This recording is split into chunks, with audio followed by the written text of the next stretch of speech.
I'm Jason Stujank. Every day, viewers like you contact me. Maybe you've been scammed, ripped off, or simply need advice. That's what I'm here for, to help you make informed decisions to protect your family and your wallet. So our Action 9 team went back into the archives and pulled out our top investigations that aired on Channel 9 over the last few weeks.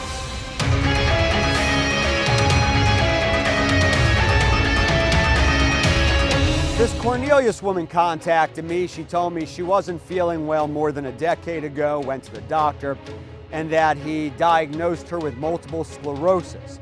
So she ended up taking this powerful medicine, an injection, for more than 10 years. Well, she finally found out she didn't have MS after all. Now I thought maybe it was just an isolated case, but then I looked into it, found out with MS, she's far from alone. 12 years ago, 2007, I was starting to feel sick. My speech was slurred. I was starting to write funny. So Mandy Campbell went to the doctor. After some tests came his diagnosis. So the doctor says you have MS, and the first thing that went through your mind? Am I gonna be in a wheelchair? You know, what does that mean? I'm 26 years old at the time. You know, what does that mean for work, for your life? About to get married? Are you gonna have kids? Because it's kind of the death of your old life. Campbell started on this medicine, Beta-Seron. It's a shot, so you do that every other day in your arms, the back of your arms, your stomach, your legs, and your butt. For how many years? 11 years. A major hospital study recently found nearly 18% of patients diagnosed with multiple sclerosis had been misdiagnosed. The researchers said a stroke, migraines, or even vitamin B12 deficiency can look like MS. They said the diagnosis of MS is tricky, not a perfect science. But what makes MS so tricky to diagnose? So I think the challenge is that technically it's a diagnosis of exclusion. Dr. Alan DeSena was not Campbell's doctor, but he specializes in MS and agrees the disease can be very difficult to diagnose. There is no definitive yes-no test, that if it's positive means you definitely have MS, if it's negative means you definitely do not. He and other experts told me, yes, it's great to find out you don't have MS, but if your doctor thinks you do and is wrong, you can lose time treating whatever you do have.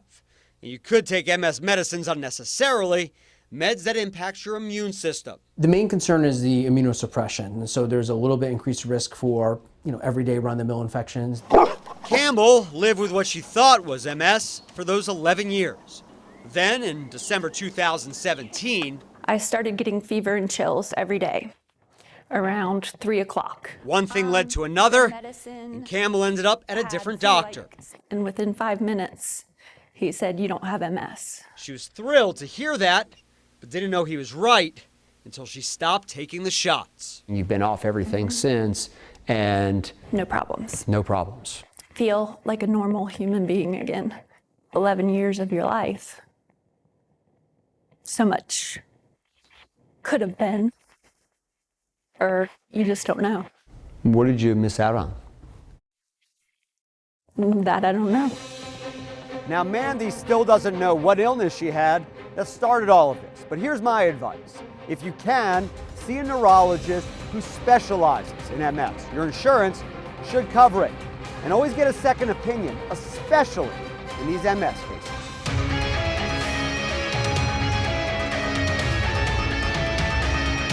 A Concord man emailed me. He told me he was having problems with his fairly new Chevy pickup truck. He told me it would shake or jerk. In fact, he named it the Chevy Shutter. So I went up there to Concord, I met with him, and we went for a drive together so I could see and feel it for myself. You can feel it already.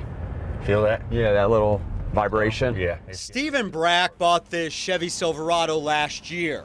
It's a $52,000 pickup truck. One reason, he told me, he didn't expect this. It's just a constant shutter vibration. I call it Chevy Shutter. What does it feel like? 45 miles an hour, it's just a constant shake. Really? Just a constant vibration. I checked complaints to the federal agency NHTSA.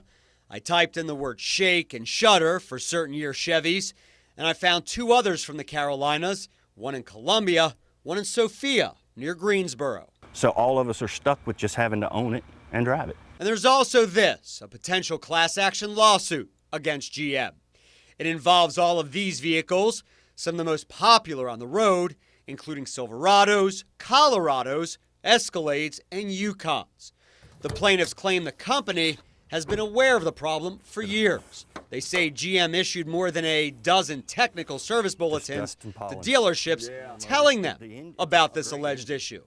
GM emailed me, owners should visit their GM dealer, and dealers have service and technical procedures to address this concern. It sits under the bell housing. Brack told me he took his everything truck is in to a case. dealer, There's not and that the anything to dealer see. It's couldn't just fix a it. feel. General Motors has to respond. And if they can't fix them, then they need to start buying them back.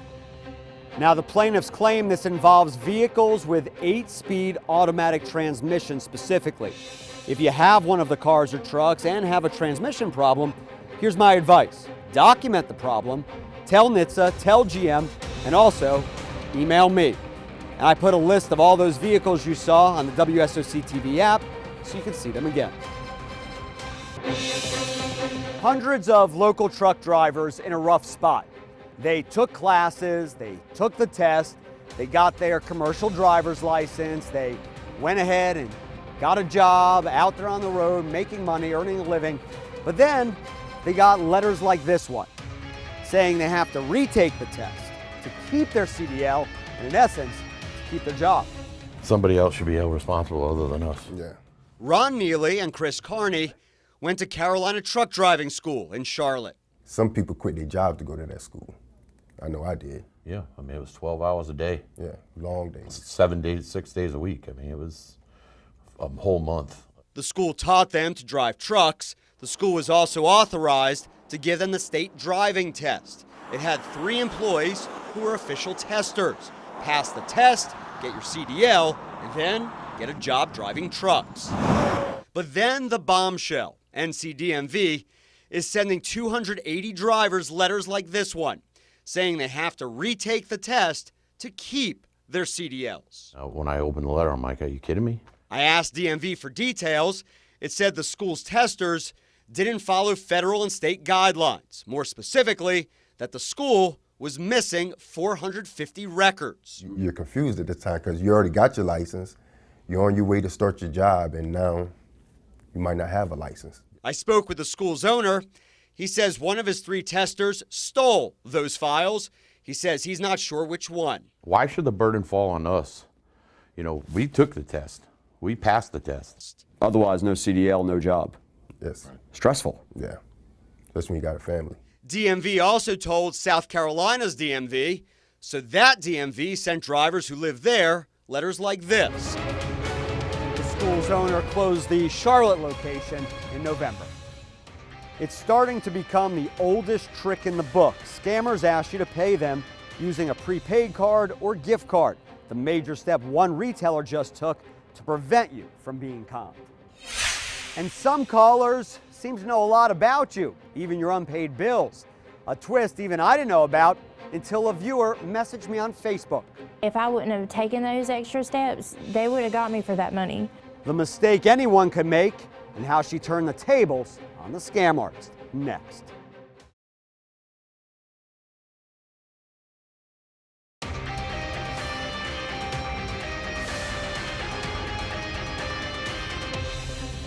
I tell you about scams all the time, and one thing a lot of scams have in common is the bad guys want you to pay using these gift cards or prepaid debit cards. Now, one thing I've also told you about is how a number of retailers have trained their employees to spot these scams and try to intervene, ask you questions before you give up the money. I did find out recently a major retailer, a pharmacy, is going even one step further. I've told you about many victims over the years, people like Tholder Kerlock. It was a scam.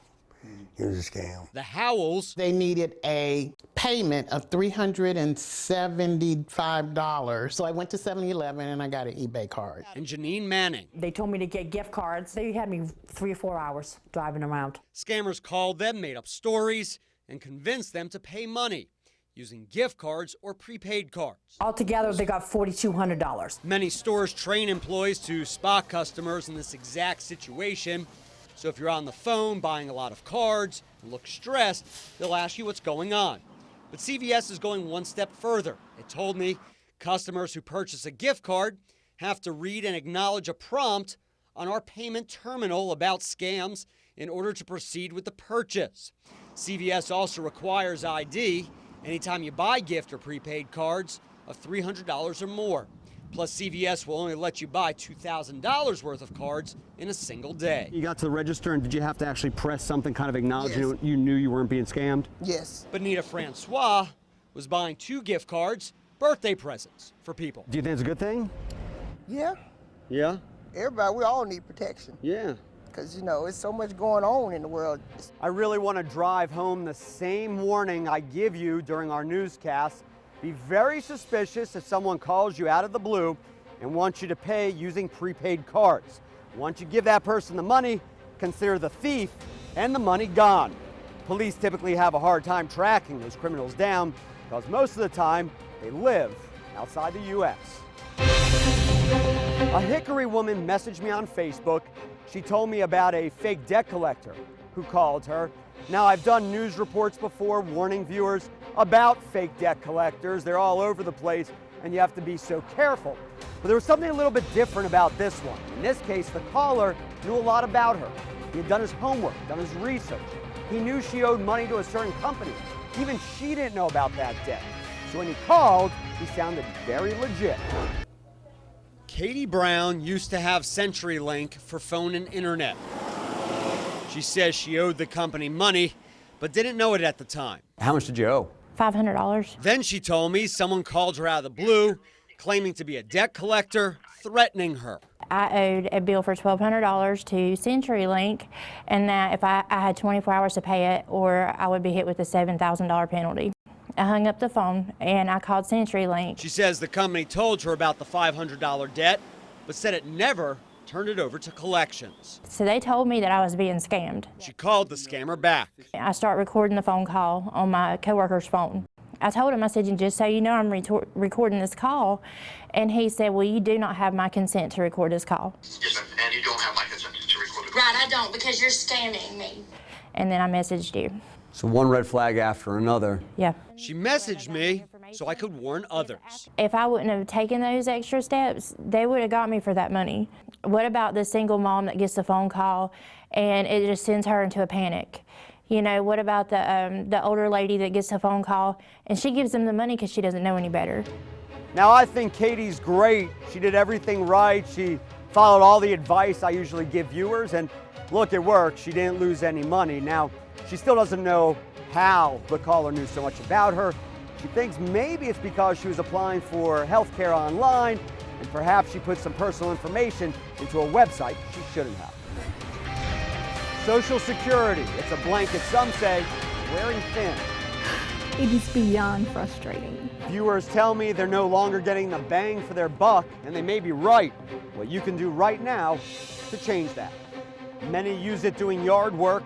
Now I've learned thousands of people claim Roundup is causing cancer. The chemical in this popular weed killer at the center of a long list of lawsuits.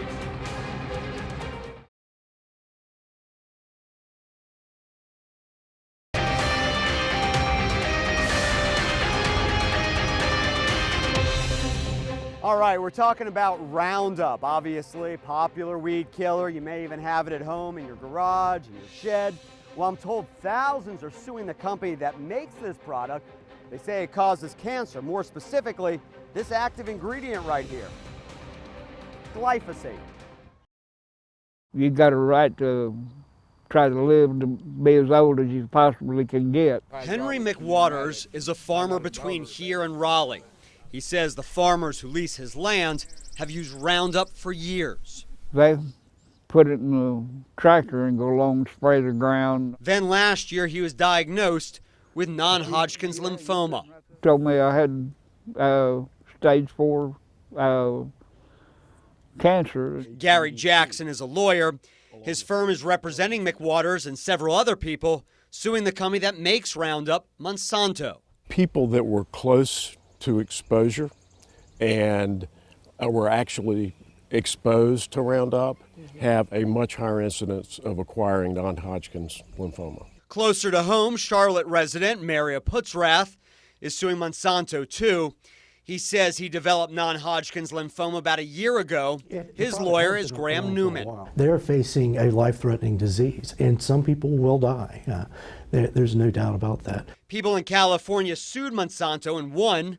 Last year, a groundskeeper won $289 million. A judge knocked it down to $78 million a few months later. Back in March, a jury awarded a 70-year-old man $80 million. And last month, a jury awarded a couple more than $2 billion. Monsanto and its parent company, Bayer, are appealing all three decisions. Now, I emailed Bayer. It emailed me back saying, in part, the extensive body of science on glyphosate-based herbicides over 4 decades supports the conclusion that Roundup does not cause non-Hodgkin's lymphoma. The company says the EPA determined glyphosate is not a carcinogen and that the National Cancer Institute followed over 50,000 pesticide applicators for more than 20 years and found no association between glyphosate-based herbicides and cancer. Now, the company says it stands behind these products and will vigorously defend them. People on Social Security tell me often money's tight. Their Social Security checks don't quite cover their living expenses. It's hard to keep up. Well, now a new study suggests they're right. But I pull myself up. Beverly Trigg says she's paying more every month for the basics. Food, gas to get me back and forth to my doctor's appointments, the medications that I'm on alone. She's on Social Security disability. The good news, it's gone up since last year. The bad news, she says it's only gone up $44 each month for her. It's a joke. It is beyond frustrating. The Senior Citizens League is one of the nation's largest nonpartisan senior groups. It did this study. It looked at Social Security's cost of living adjustments, or COLAs, from 2000 to this year. It says COLAs went up 50%, but the cost of goods and services went up more than 100%, especially food and medical costs, particularly prescription drugs. I was expecting a greater improvement in buying power than what we saw. And if I did not receive help from time to time from family, friends, or my daughter, there's no way I would make it. Those that are in power, all of those people, they need to walk a day in my shoes. So when they walk one day in my shoes, I think they'll change the laws. The Senior Citizens League says the COLAs take inflation into account, but don't take into account older American spending habits. Now, some in Congress want to change that. There's a House bill in the works with more than 20 sponsors. If you want to weigh in, go ahead and tell your federal lawmakers. A local single mom works the overnight shift to make a better life for her family. Now she's being given the opportunity of a lifetime. There's no debt college. You can't argue with that. It's pretty amazing. The retailer helping make her dream of a higher education come true.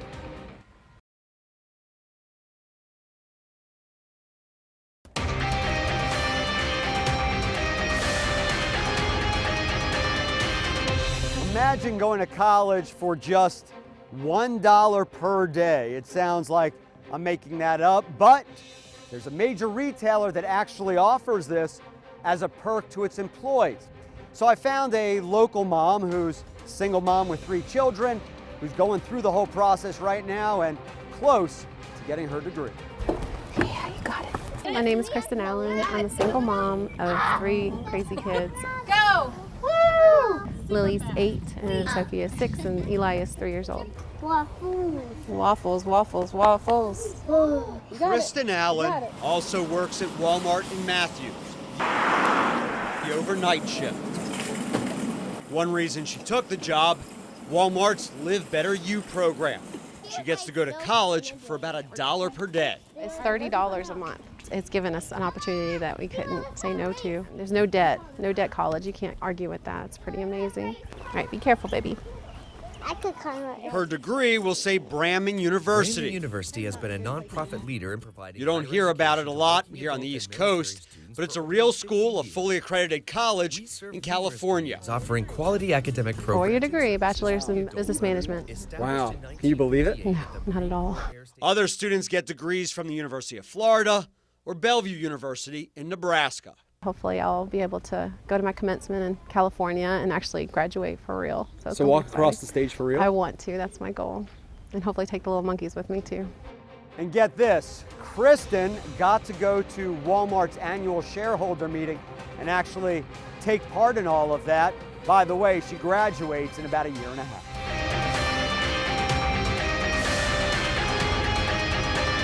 Well, that's all for now. If you've been overbilled, misled, or ripped off, let us look into it. You can fill us in on what's going on by emailing action9@WSOCTV.com.